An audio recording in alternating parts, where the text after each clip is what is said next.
Once again, it's me, the BEAST.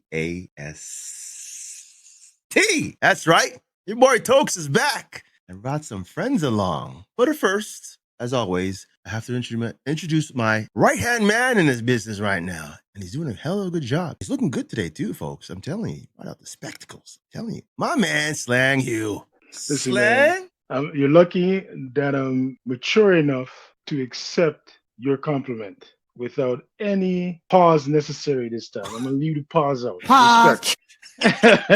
Respect. Greetings and salutations, everybody. I hope everybody's good out there. Welcome to another edition of Darkness with the Ginger Hue.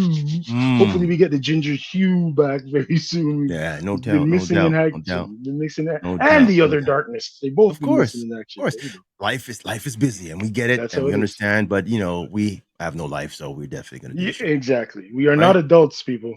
Exactly. I'm gonna just play look some like video games later. Exactly. Well, I mean, you look more adult than me. I look like a kid. Look at, I got a hoodie on with my little fitted hat and that nice creative background there. But anyways, we've got a special show today because we have two special guests coming in talking about a very, very, I wouldn't say touchy, but more of a complex, a complex topic: relationships. And now it doesn't have to be just relationships between the spouse or a partner. It could be with work, money, friends, even yourself, as I've been told. So again, we're going to bring in our guest first. Yes. Yourself. A partnership with yourself is very, very important. And I don't mean the type of partnership you have in the shower. But anyways... I'm just saying, exactly. I'm just saying there's a lot of energy that we're going to be spending in kind of developing this stuff right here. So let me first bring in Michelle. Michelle, how are you doing today? Welcome. Welcome. Yes. Welcome.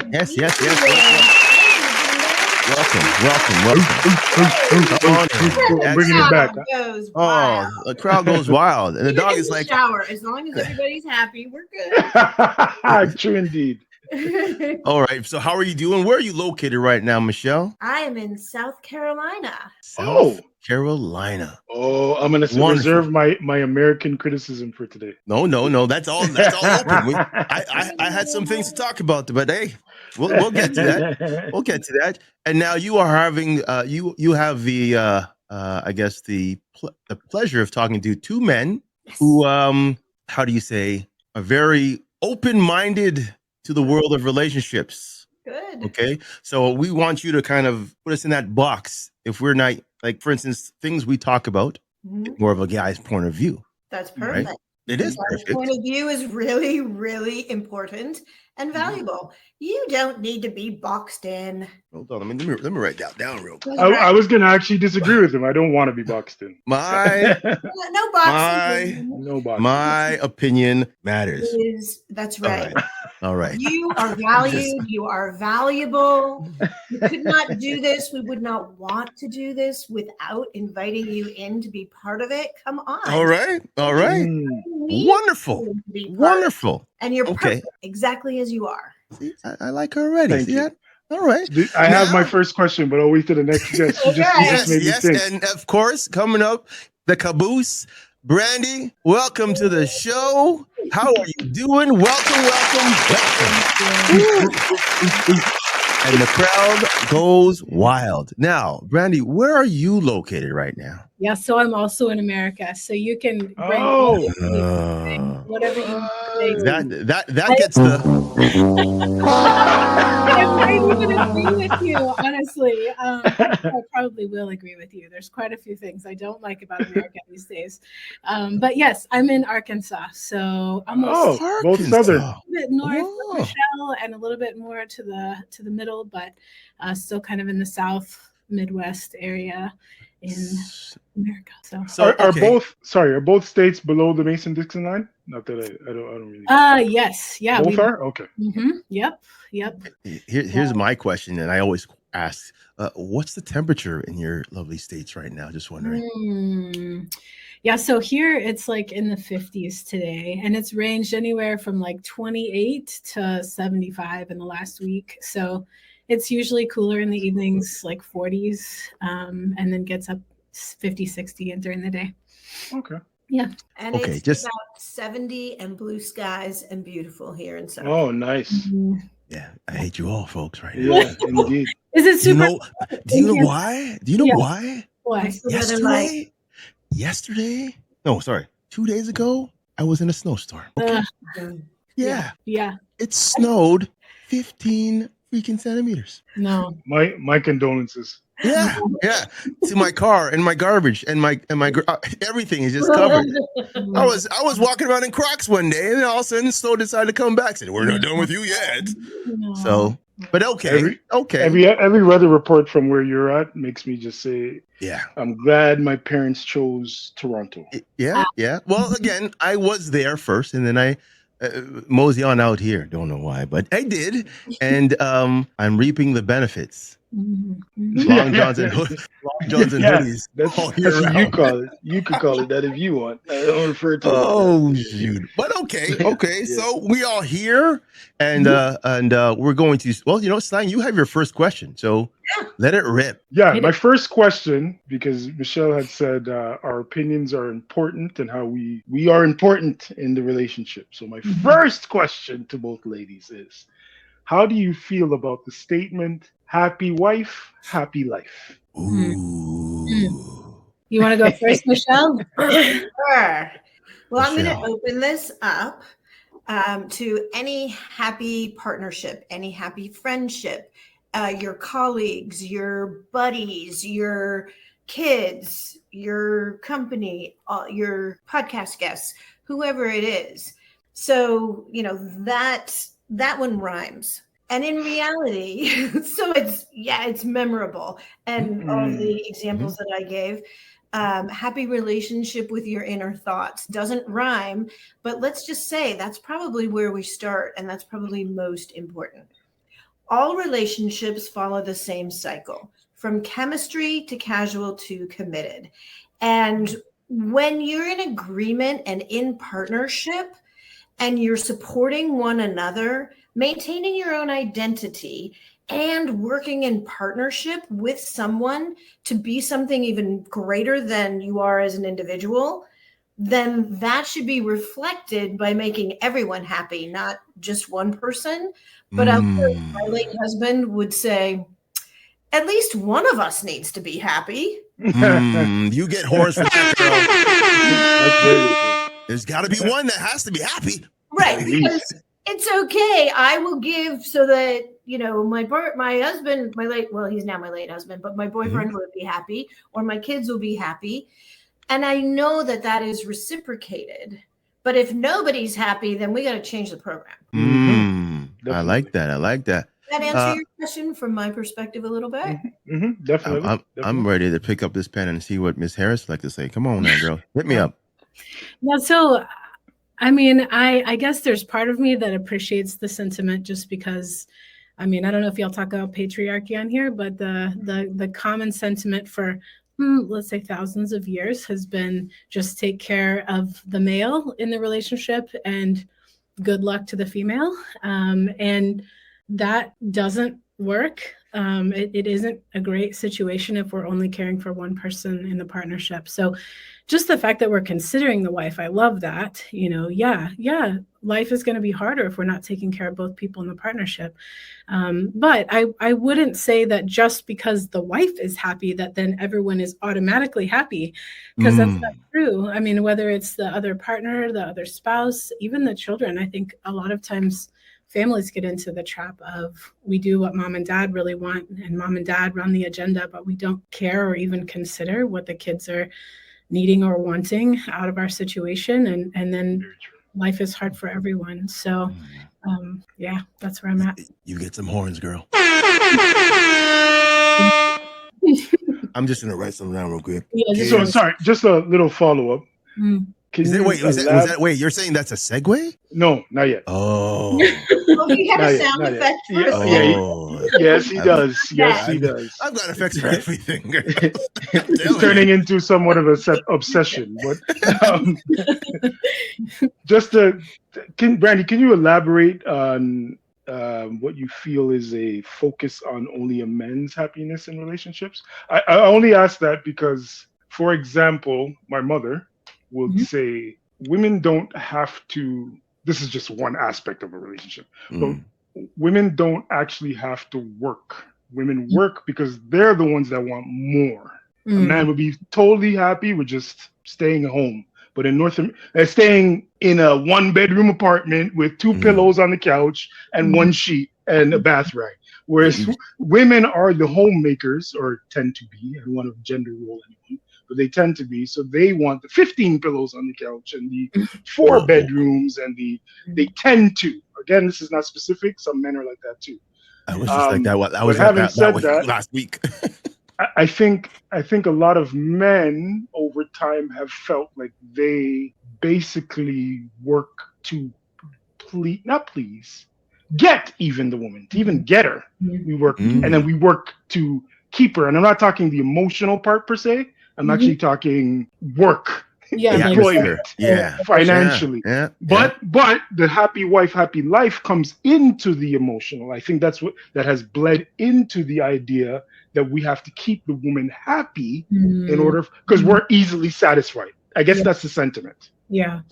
I hear you, and I think every relationship is structured a little bit differently. There definitely are relationships where it is female centered. Even though I give the patriarchy a hard time, I absolutely have seen relationships where it's female centered and only what she wants is considered. And I don't think that's any more right.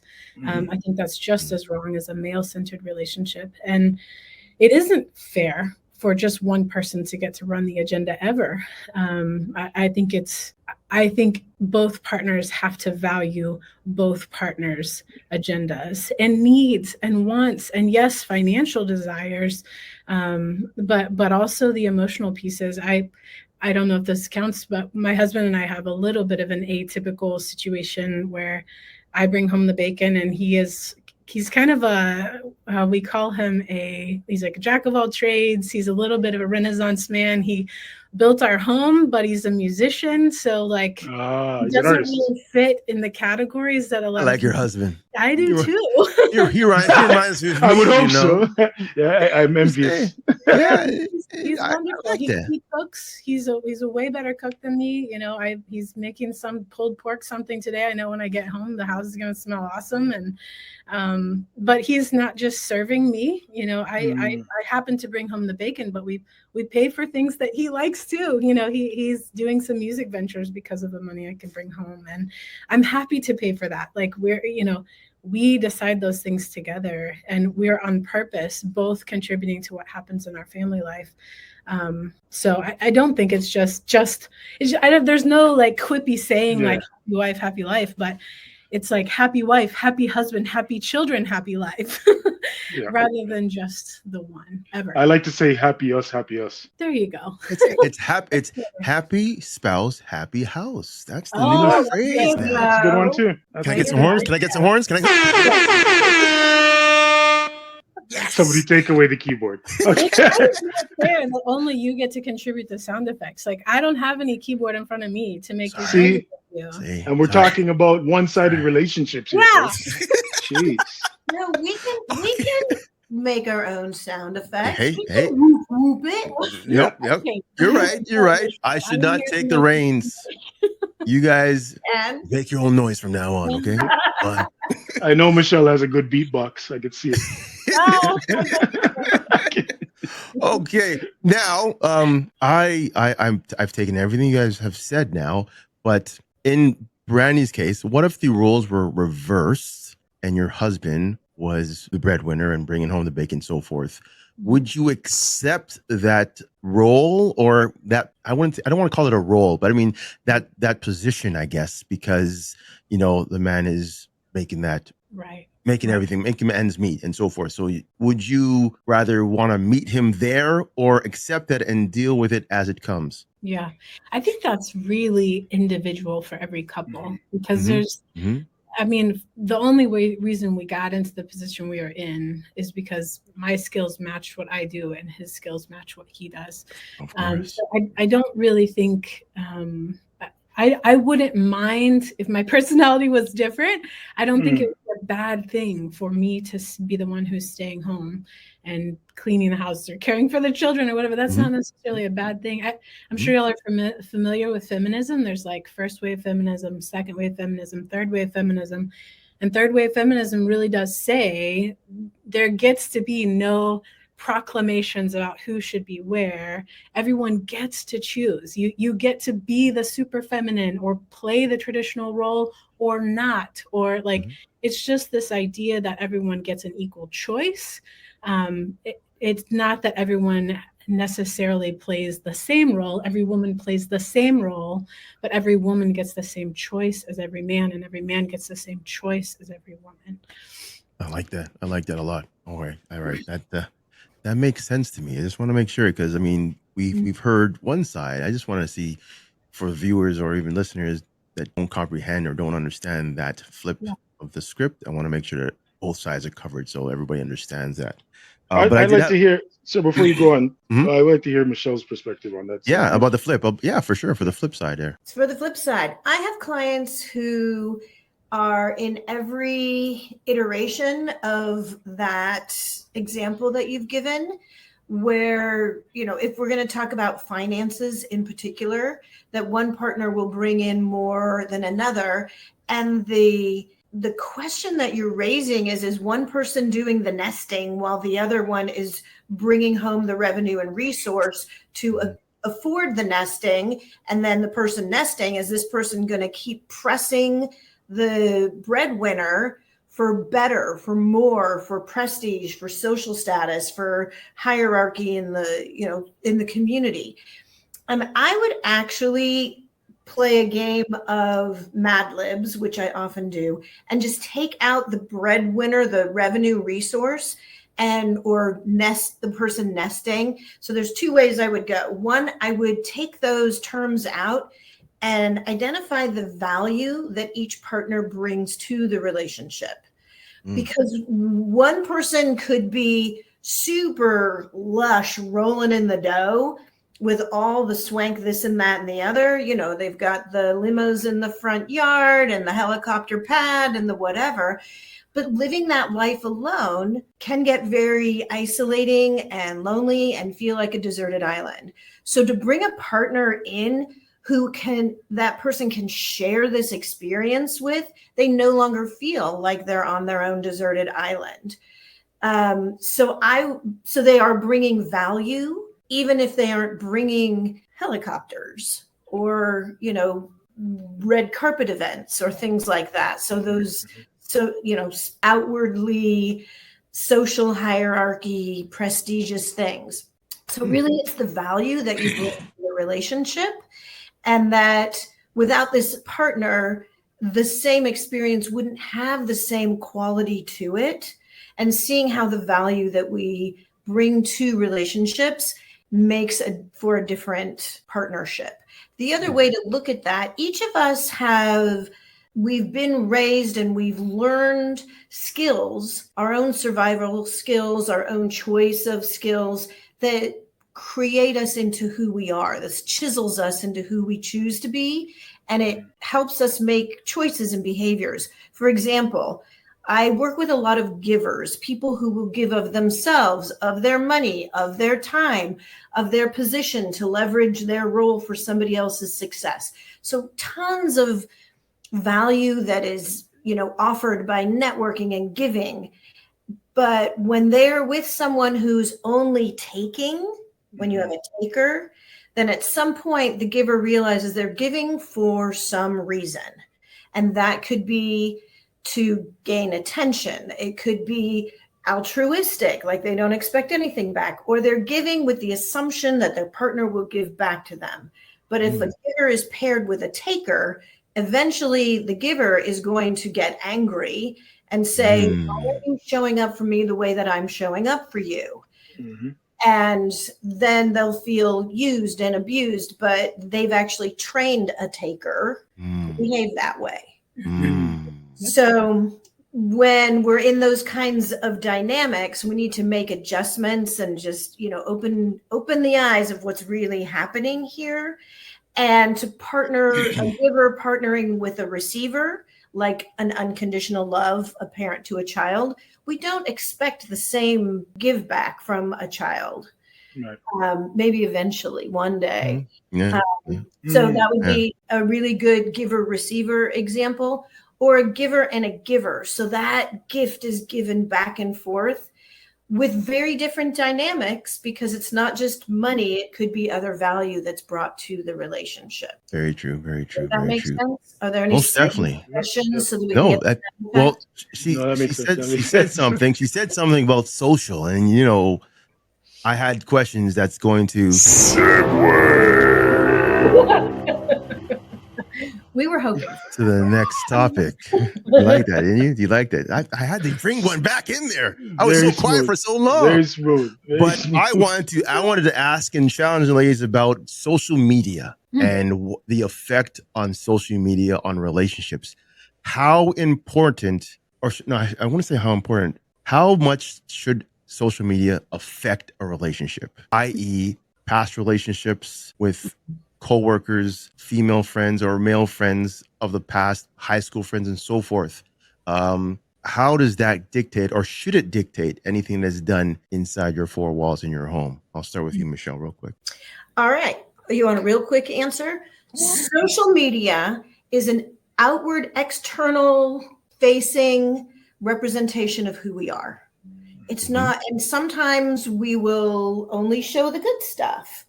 But when we're in person in a real live, partnership or relationship of any sort, there's so much vulnerability that in that partnership that's where we can feel safe and share our open hearts.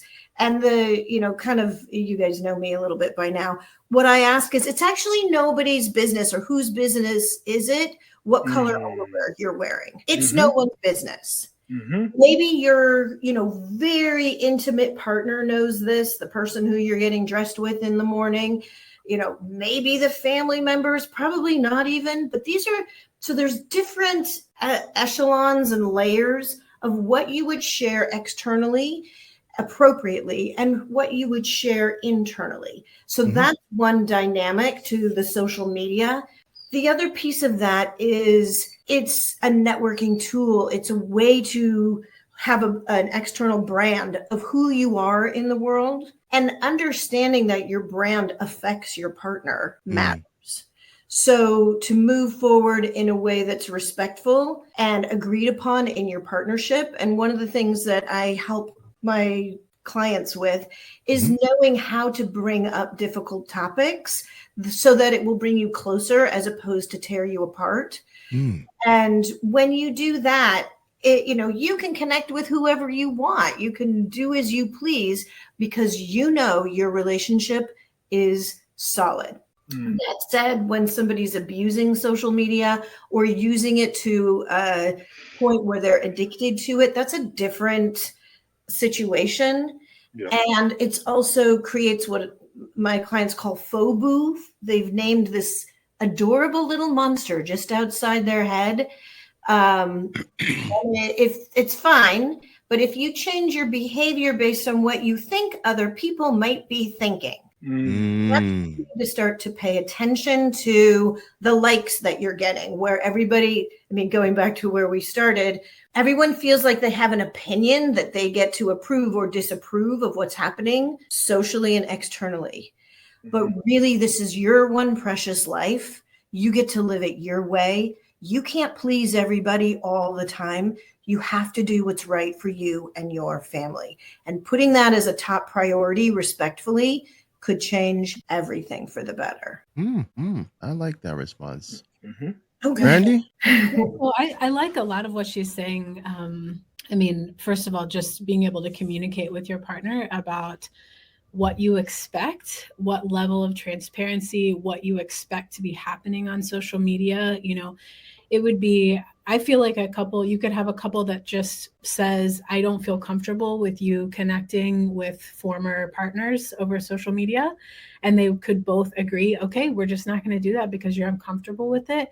And then you could have a whole other partner or couple that said, I feel fine about that. Like, I trust you enough that you would be honest with me if that was a legitimate risk. I think that's a very individual, again, by couple decision to be made.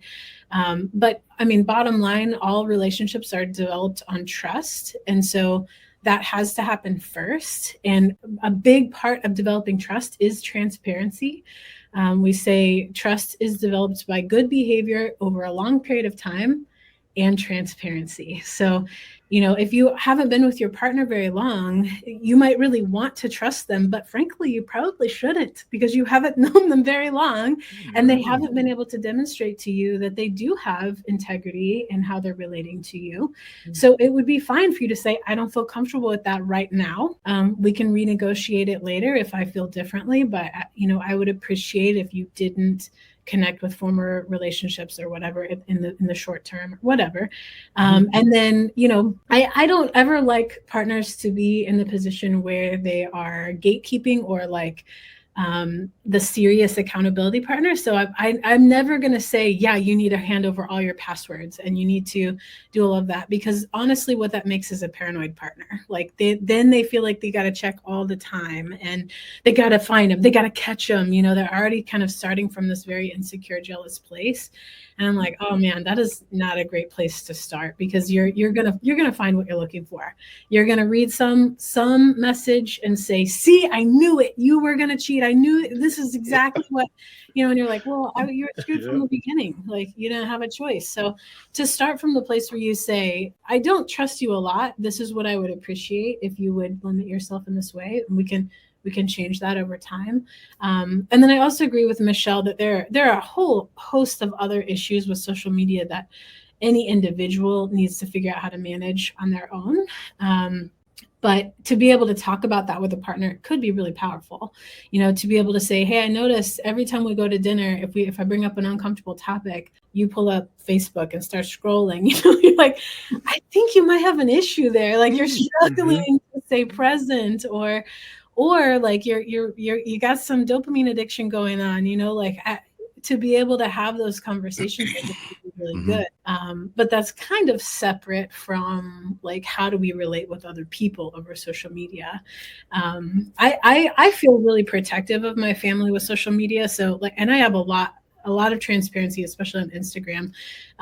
But you know, I have 3 kids, I have a husband. I'm always thinking about them when I'm posting things about me and our family, because they have a right to decide how much transparency they have. And my kids are old enough that I don't want them to be ever embarrassed or feel overly exposed, especially because a lot of my work is talking about sex and sex education.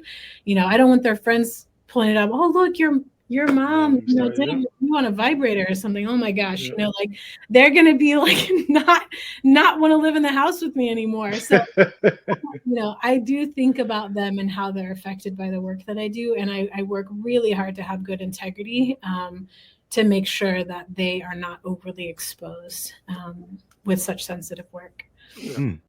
I would like to add another problem is people getting into relationships with knowing they're not comfortable with the practices of that person prior to getting in a relationship with them, and then trying to enforce some new rules on them. So you're super attracted to the girl that's half naked on Instagram, and you DM her, you go out with her, and now you guys are in a relationship.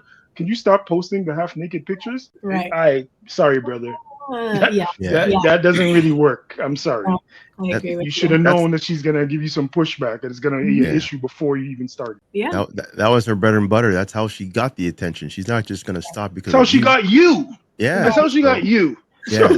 So you should love it. Yeah, I totally agree. And again, for others who use it as a tool because they have certain people on their feeds and they DM certain people, don't always assume that their goal is to get the attention in a sexual or a relationship way. Sometimes it's just a matter of just contacting them because what they bring. They could be doing a workout. They can be performing or singing a song. They could be a model and you like that. It's just face value. You don't know the substance. You don't know the person behind that, right? So I don't like judging or claiming that that a person is defined of who they follow or who they are attracted on social media. It's just not fair because social media has blown up into something we can't even control anymore, right? I mean, in Canada. I agree with the like, don't judge. We don't need to judge.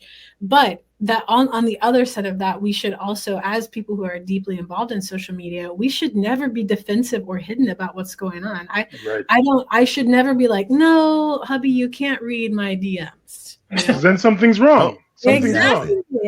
Transparent. Yeah. That defensiveness really makes you look guilty. Even for sure. Not guilty, No, for sure. To reinforce what is the topic here is participating and engaging in social media. It leaves a digital tattoo. And we didn't have this so much previously, so you had more anonymity. Now our actions are recorded. And so to behave in a way that's in line with your core value system is a way that you can temper, the decisions that you're making and the ones that you're not making. And if somebody is, as the example given, I call it throwing sex to gain attention, then that's how that relationship is established. And that's probably going to be how it goes. And you negotiate it to be something different than that. That's a different conversation. Yeah, I call that OnlyFans. I despise OnlyFans, but again, everybody wants to make that money. Fine, but I mean, I don't really appreciate the way they're using sex to make money. It's pretty much a very, very dark hole that starts up there, and I don't want to go there. That's their problem. The other point to that is that those kinds of relationships are, like, I would say they're level 1, superficial, and you may, be satisfied with that. At the same time, the majority of people really want something deeper than that. We are designed to connect in a very meaningful way, to fill all of our senses, not in a unilateral, and then satisfying one part of you. Right. So it's a much deeper, well-rounded, full, self-actualized experience if you can actually have the relationship skills to really enjoy a full and vibrant partnership. But you don't get that by just liking someone or seeing something on a screen. Yes. There's so much more you're missing. It's true. Very true. Very true. Speaking to that, the social tattoo, it kind of brings me to another one of my questions. In this day and age, with so much being exposed, so much being exposed on a face value, how much would you say, how much probing should one do prior to dating someone? Yes, I know that the easy answer is it's an individual choice type thing, but I also think some of us go beyond our actual abilities and to accept somebody when we're probing. We go so deep or do too much, or we wait to the first date to ask them their whole family lineage and that type of thing. How much in getting to, I guess I'm asking at first, the first few meetings or the first meeting or the first interaction, is there a certain level you should stop at? If I can speak to this one, and then Brandi, I think that you would probably, as long as we're doing the segue, you could probably segue with Did you say segue? Don't tempt him. Sorry. I just He's had so easy to please. Well, and to say it, I'm true. So this is a lot of the people who come to me. They're looking to figure out how to attract, navigate, and enjoy the relationships in their lives. So as I said previously, all relationships follow the same cycle, from chemistry to casual to committed. And what you're talking about here is the chemistry phase, the law of attraction, where scientifically just cells will attract to one another. This is happening with us when we go, this is an interesting person I would like to be curious and know a little bit more about. So this is what's happening in the chemistry phase. As Brandi was saying earlier, you get all this dopamine and oxytocin, the cuddle drug, you know, this natural hormones that just make you feel euphoric, like you've been eating too much chocolate. And when you're seeing someone and it's working and you're getting closer with them, you're suddenly like, I wonder if that, you know, if the phone rings again, you're going to be like, could it be my person? They're thinking of me. I'm thinking of them. It's just delicious. So during that phase, I missed that feeling. Sorry. So I'm going to help you because you can need to get it back. You can move forward into that. It's super easy to do that. So here's the deal, though. When you're looking to determine who is the right partner and what we've been talking about here, I would say we've been talking about the tier 3 consideration of what you're looking for when you want to invite someone into your life. So in reality, if you're working backwards, like, oh, this person was in my science class and we just got along and then that was it. That's why we got married and had kids. And now we're growing old together, but we don't have anything else. You know, you might get lucky and it might work because of that. But the way that I talk about it is when you really understand who you are now, because who you might have dated or been interested in before in your life has changed and you're different now. So really who you're looking for to invite into your life is going to be different also. So I've called this determining where you're at in the lifeline of your relationship arc. And if you can understand where you're at, not just chronologically, but in developmentally, are you looking to partner with someone to just go have fun? Are you looking for experiences in life? Are you looking to nest and build a home together or build a family together? Or if they've launched, you know, it could be any point in any aspect of this. Maybe you're at this point where you're looking for a companion. And I, being a widow who built a whole life and family and home with someone who passed, I then was in a position single. I needed to figure out who am I now? And so I help other people do this so that I can invite the right person in. And my boyfriend is definitely dating the children, you know, quirky, smart kids and the dog who is the best of us. So it's the right fit for all of us. So where are you at in the lifeline of your relationship arc? And what would you like for the rest of your life? You don't have to be exactly right, but to have an idea. And then to find someone who's at a similar intersection. That's the level 1 thing to consider. And so I would put that as one of the highest pillars.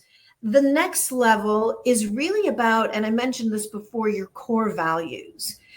And when you know how you make decisions and what value system you walk into every connection with, that's how you make choices. That's how you make, you set your priorities. And when you can find somebody with complementary core values, they don't have to be the same, but if integrity and family and living in the moment are your core values, then somebody who is looking to, you know, advance their career and adventure and travel, and they're always off, you're going to have to find an interesting intersection there because you want someone with complementary core values who's interested in a life similar to yours. Otherwise, one person is off touring in their rock band and the other's at home raising the kids. And that needs to be something you're choosing together. Right. And the third tier is family, faith, fitness, finance, the career choices, the geography, the intellect, those kinds of things. So I would put those as tier 3 of who to invite in. And that's how we can make those choices. So what you were asking, Slang, was how do you catapult forward into the chemistry phase again? Because in reality, it's a spiral. Because when you get into the chemistry phase, and as Brandi was saying, you up-level a relationship, my way of saying it is through communication, and repeated communication builds trust, and that builds respect.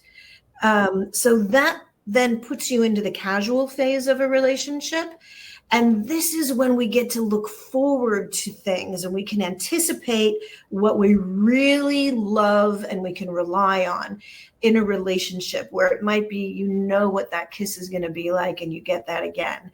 And I can, you know, put this in a different reference point of, it's like going to your favorite restaurant. You kind of know what to expect, and you could order the same thing, or you could shake it up and try something new on the menu. This casual phase of anticipating routine is like listening to your favorite song over and over again, because you know when it's going to be good. I'll tell you, we have established a casual relationship data point here, because if I use a specific word, it's going to invite a yes. Yes. Right? So we know what to anticipate, and it's going to be fun. So that's what happened. But there's another thing that happens in the casual phase of a relationship. And this is where we might find red flags, yellow flags, or what I call green light. So if there's a red flag deal breaker, like our faith is so important to us, it's of tantamount importance, priority, but somebody else's belief system is so uniquely different, then they're going to have to find a common ground for that relationship to work. And opposites can attract. There does need to be a respect for the individual choices in that. But that could be a red flag deal breaker. I had a client whose red flag deal breaker was insisting, they were seeing someone who insisted that the spoons were spooning in the drawer. And this was not something that they wanted to prioritize in their life, because they felt like that was going to follow through in other things. So spooning with insistence was a deal breaker. That's a bit actually extreme. Could see, at first when you started, I thought that was crazy, but I could see the point. I could see that going into other things.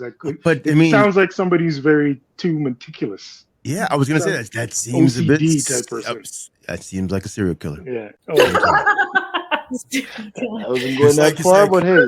But what a great example I get to use, right? Yeah, so if somebody doesn't care and they're going to spoon the spoons, it's just not an issue in the relationship. Yeah. But for one person, there's a priority of the spooning. Wow. So, spooning. The spooning. So then if there's a yellow flag, this means you might need to clarify. How serious are you about those spoons spooning? You know, is it that kind of thing? And then that could be, turned into a deal breaker, or it can give you that, you know what, that's not a problem. I don't care. I can line up the spoons. You're so valuable. I line up the spoons and know it's a gift that I get to give you every time I put this spoon in the drawer. And that would be a green light go. Because it's this moment of commitment. It's this agreed upon contract that goes, woo! And that pushes us forward into the chemistry phase again, because that agreement is actually very exciting. And for somebody, you know, who's been in a partnership for a long time, and you're in the casual phase and you've been digging the grooves around the hardwood floor in the living room for a very long time, you go, well, how do we up-level this relationship and catapult it forward into chemistry again? And there's several different ways to do that, to answer that question and give you some food for thought here. The adrenaline rush, remember, that pushes you into the chemistry phase. You can incite that dopamine, that oxytocin again, by trying something new together, by, you know, doing things that are exciting, either an adventure movie, a roller coaster, sharing a new experience, or learning something new together, or even getting involved in the community or some way in a new way, or just volunteering time, or trying something different with one another, because that inspires all of that and pushes you forward into chemistry. And then you can either decide to adopt that or not as part of your lives together, and that will keep spiraling up the relationship. Hey, all right. Shoot. Okay. Brandi. Yeah. So Slang, remind me, was your original question like basically how much digging do you do before you connect Decide with? to come. I guess at any stage, but more so the beginning before you decide to date or before you decide to commit. Yeah. Let me give some context. Okay. Yeah. Yeah, please. Detail. I once dated a girl who told me she would check into a guy's credit rating before dating him. Okay. Damn. I thought that was What? extreme. Okay. I thought that was extreme. But in general, I think that we are in a time where people are looking for perfection before they meet it. Yeah. Like they have this idea in their head of what they want, and that's an ideal way. Much like social media, we present the ideal forms of ourselves, and we want the ideal form of ourselves because that's what we see on social media all the time. Yeah. Yeah. So now we're more looking through people's social media. Okay, so he doesn't have the six pack. Next. Oh, he doesn't go anywhere. Next.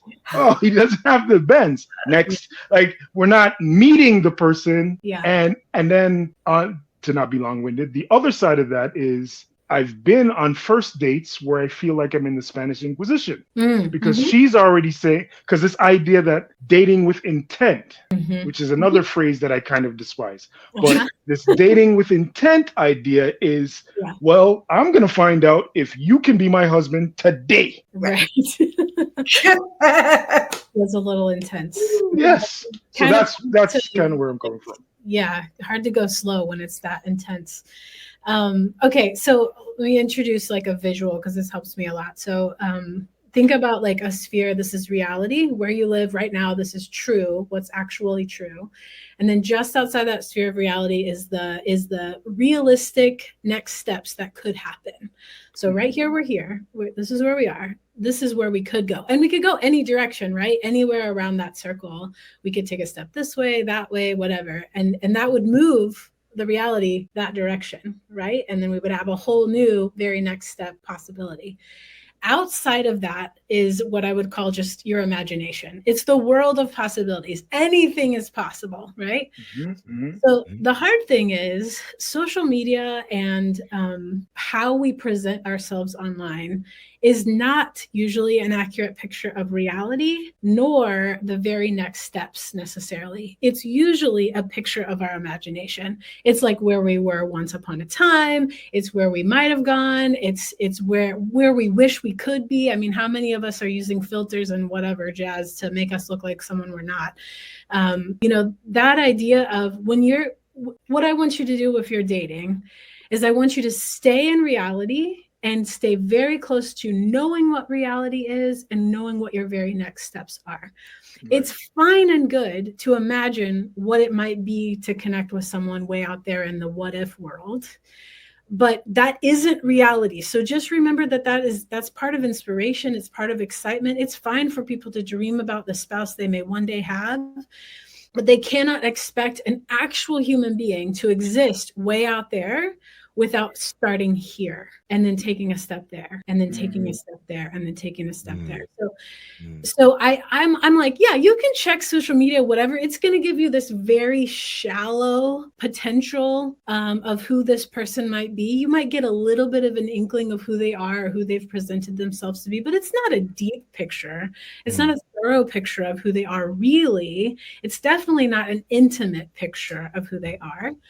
And the only way you're really going to get an accurate picture of reality is the more actual connection that you have with them. So I'm a big fan of people actually meeting pretty quickly on in the relationship. Like, yeah, you're scrolling or whatever, you're swiping left and right, whatever, you see someone's attractive. You have a couple of lines with them, maybe you move quickly to a phone call. I mean, people can, frankly, they can fake less over a phone call, right? Yes. And then you pretty quickly find a way to meet them face to face because people can fake a whole lot less face to face. So you want to get into reality as quick as possible to see how a person really reacts, who they really are.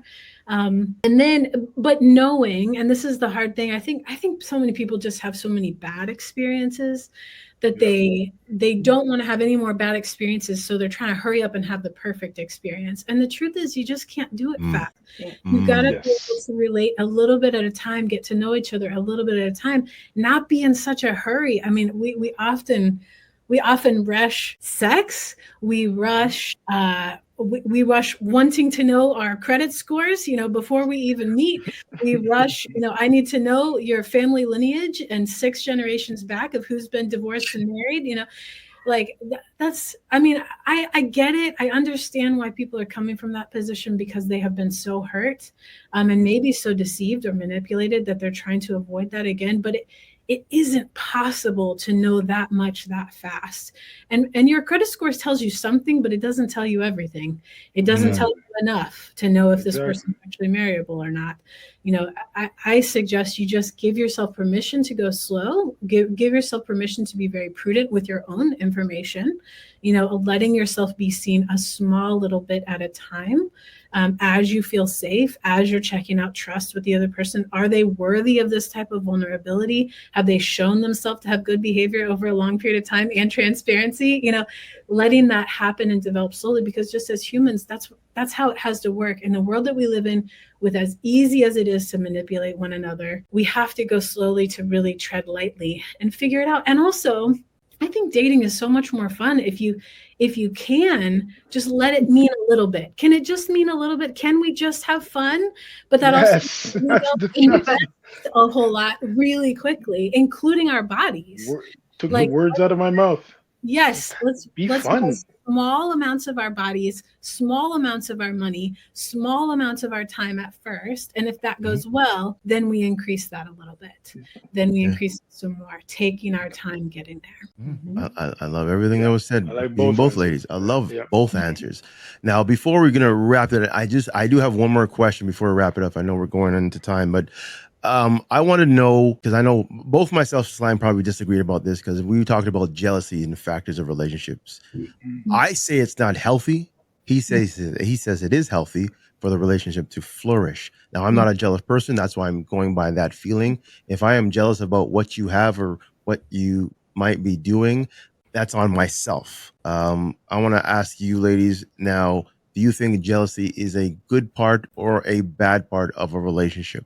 Sorry, before they answer, could I just give my perspective? Yes. Why I think it is? Because maybe they're... Anyways, let's just listen to me. Let me clarify, because it makes it sound like I'm a kind of guy who loves a jealous woman, and that's not the case.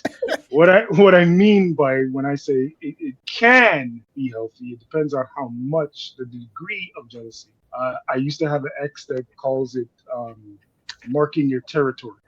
So, for example, if I have a significant other and I see her talking to a male who I might think is attractive, she might not even think that, but she's talking to him, I might go over and just put my hand around her shoulder. And that shows her that I actually care, that she might even be entertaining somebody else. I don't mean that I come in there with, who are you talking to? Come over here. Not so much that, but more in just to display that I actually care about having her attention on me. Yeah. Or in that way. Not all the time, not 100%, 24/7, but I'm not fully okay with you just having this great conversation with this guy. Here I am. I'm here. That's all I'm saying. Yeah, I'll go first if you want, Michelle. You've been willing to go first every time. Yeah, so the hard thing is that jealousy and insecurity often go hand in hand. And for me personally, jealousy isn't the problem, but the insecurity is. Like insecurity is a turnoff. And so if someone's insecure, I'm like, really, quit. Like confidence is so attractive. So if someone is not worried about losing my attention, it's attractive. I'm drawn to them because this sounds terrible, but like they don't want me that bad, or they're fine without me. Frankly, that's what I need. I want someone to be fine without me, but I want them to want me so much that they're willing to fight for me and that they're willing to do good for me. Like we want a partner who is willing to show up and not slack off and be willing to do the hard work of being a good partner. And that isn't, I don't think that's driven by jealousy or fear. it's driven by, I want to do good, and I want to do good for my partner because I love my partner, or like they're impressive, you know, they're a good person. And I know that if we're going to continue to have a good relationship, that I'm going to do my part and live equally with them. And I'm going to do a great job in my world. And that is attractive to them. And then they're doing the same thing for me. You know, we're actually matching each other. And I think the problem with those two things look so similar that they can start to feel like a game. Games are obnoxious, and they are oftentimes they're very toxic, and they can become psychologically abusive. You know, games, when they're played actually for fun, are one thing, but a lot of times games are played manipulatively, and I don't think that's healthy long term. Well said. Well said, Michelle. Yeah, close us out here. Beautifully said. And Slang, in the example that you gave, here's your partner, and she's talking to somebody, and you're saying, and from my perspective, your actions were to demonstrate the accepted relationship that you have with your partner, so that she doesn't have to say, you know what, you're a very interesting person, but realize this is my partner. Yeah. I'm with him.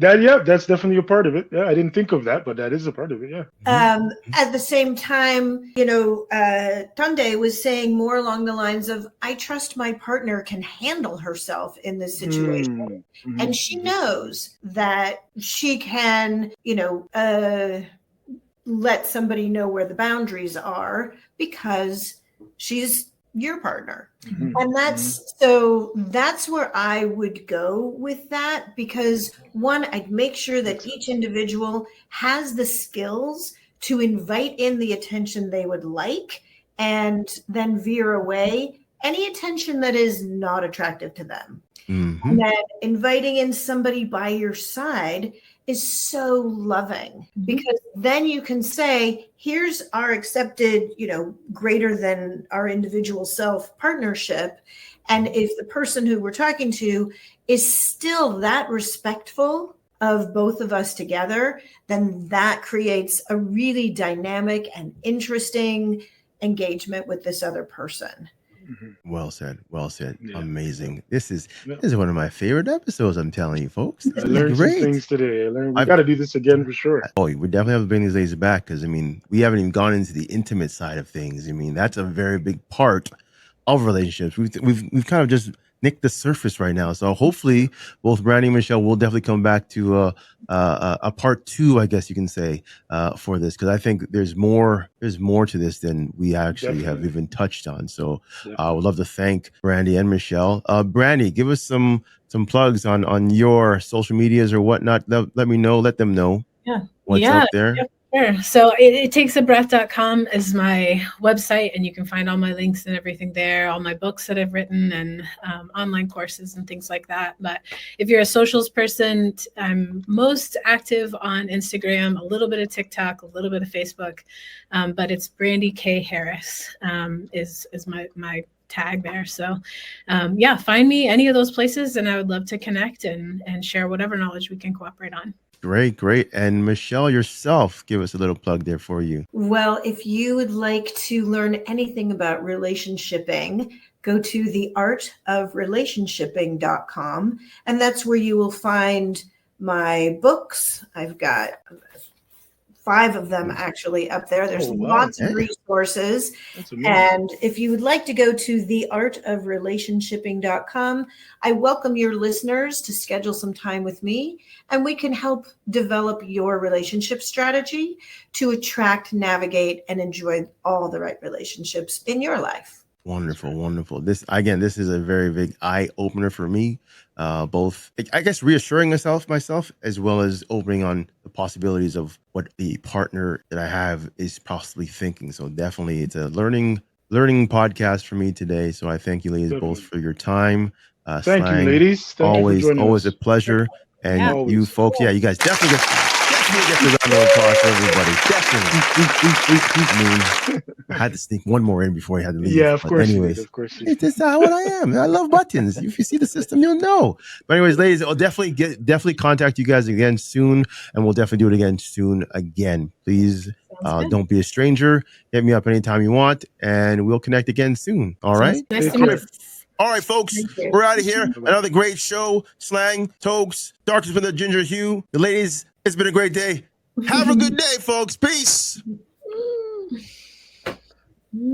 And that's a wrap, folks. All right. To my real life. Thank you, ladies. Yes. Are you segueing into your real? Yeah, segue into my real life. From one electronic device to another. Yes. That's how it is. I'm in the same way. I got to go finish this wardrobe for my lovely lady, so I got some building to do. So, ladies, again, thank you for the whole atmosphere, the whole situation, the whole podcast. I love it. I love connecting with people, and I definitely will be contacting you guys again soon for sure. Brandi, all right, you guys.